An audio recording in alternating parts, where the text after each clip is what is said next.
Gary Whitta and Derek Robertson infiltrate one of the most secure places in the world as Batman is forced to turn to the one person he didn't want to in order to help find Superman.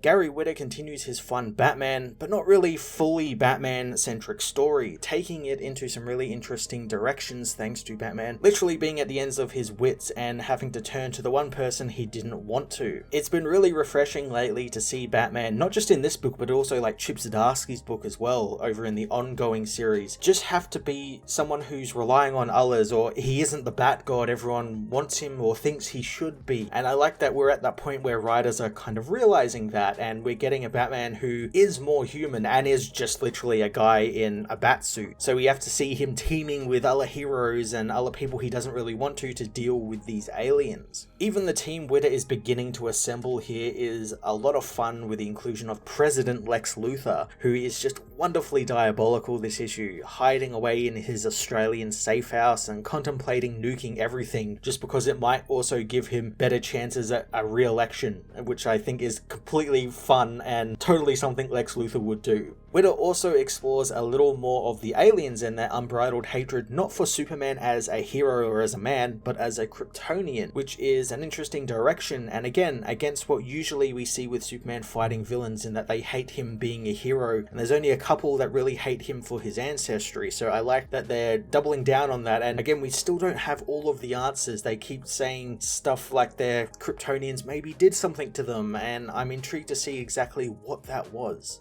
Derek Robertson continues his lovingly detailed art for the series, continuing with the dark, lightless environments befitting for Batman. Robinson's visualization of the aliens' powers is what interests me the most. They aren't all, flashy lasers and them flying around jetpacks and all that sort of stuff. There is a great horror to them, and they literally snap things out of existence with their fingers, or in Perry White's case, just turn them to sand with a wave of their hands. It's just utterly terrifying stuff.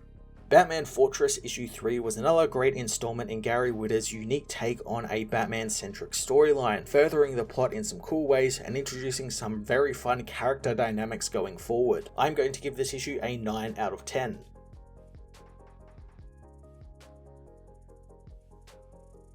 Batman Fortress issue 3 finds Alfred regrettably informing Bruce that they are out of coffee. He spots Cyborg's disembodied head, dryly stating that he finds nothing concerning about that at all, hoping Bruce isn't trying to reanimate Victor. Bruce says that he needs the data stored in Victor's memory banks, and his head was the only way they could get it. He reveals that Victor's scans show that the ship above Earth might be Kryptonian in origin, but there are multiple tech signatures within it, meaning the aliens aren't Kryptonian, but they use their tech along with other alien tech. Bruce also discovered that the worldwide tech blackouts are actually just a side effect of what the ship is actually doing, which is scanning the entire planet. Alfred deduces that the aliens using Kryptonian tech are obviously looking for a Kryptonian, and Bruce confirms it, knowing that Clark is the key to this, but there's been no sign of him anywhere, and that scares the hell out of him. Bruce says that his priority right now is to deal with the ship, knowing that he will need a lot of help. Alfred implores him to get some sleep, but Bruce finds he needs to make a phone call first, but not your everyday typical type of phone call. Alfred asks if they'll need the xenolinguistic translator, but Bruce isn't so sure that he taught it to understand the uptight Smurf language. Batman contacts the Guardians of Oa, telling them that the attack Earth is under by alien forces. The Guardians are aware, merely stating that the Lanterns are unavailable and they will not be involved in this. Bruce thinks that they are being left undefended by the Guardians, but the Guardians know they have a Kryptonian. Batman thinks that he might not be on Earth, realizing they might know something about this that he doesn't. The Guardians make the excuse that they cannot play favorites with one world and there are greater issues at play, not wishing to discuss diplomacy with him. Batman knew this was all just about politics,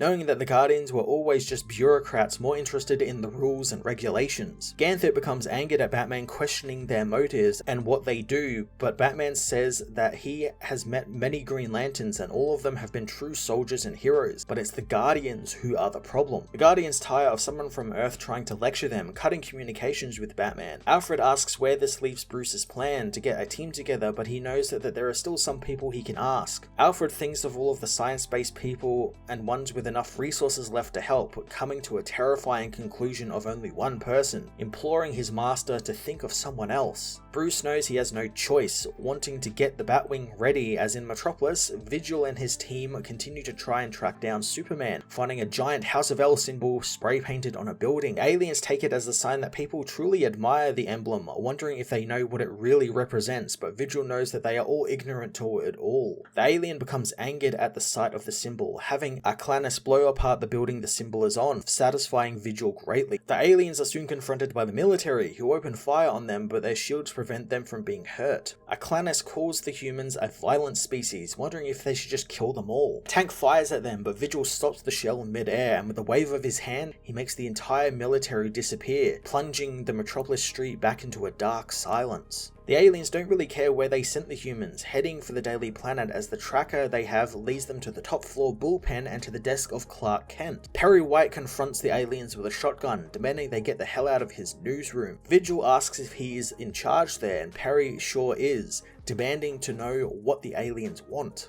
The aliens say that they want the Superman, and he was recently there at Clark Kent's desk. Perry laughs that the supposed superior alien race think that Clark Kent is Superman. Vigil demands to know where he is, but Perry has no idea as Clark suddenly took his 3 months vacation that he had saved up. Arclanus thinks that he's lying, and if he continues, he will be punished with death. Vigil tells Perry that the Superman lied to them all about who he was, but Perry doesn't care, demanding they leave. Aliens begin to leave to try and find Clark, but Perry refuses to let them go since they have the wrong guy and Kent has nothing to do with this, and he's the second best reporter he has, so he's not going to let the aliens kill him. Arclanus raises his hand and instantly turns Perry into sand, something which angers Vigil since this isn't their way. Arclanus knows that Vigil is the only reason they are doing it this way, and if he was in charge, he would have destroyed the entire planet and be done with it, and if they don't find Superman soon, he will be sending his recommendation for leadership to the council to make sure it gets done. At a CIA black site in Western Australia, the organization's leadership tell the president about the alien ship now stationed over the western United States, as well as the incursions to the surface in Smallville and Metropolis. The people tell the president that any nuclear option is off the table since a nuclear strike right now could damage much of California and kill millions. Lex Luthor, president of the United States, doesn't much care for the state since he's a Republican, knowing nuclear holocaust could reshape the electoral map in his favor. Lex pretends he's joking, demanding that the nuclear subs in silos ready for launch. Suddenly, Lex hears gunfire and his Secret Service detail file in, wanting to get him to a more secure location.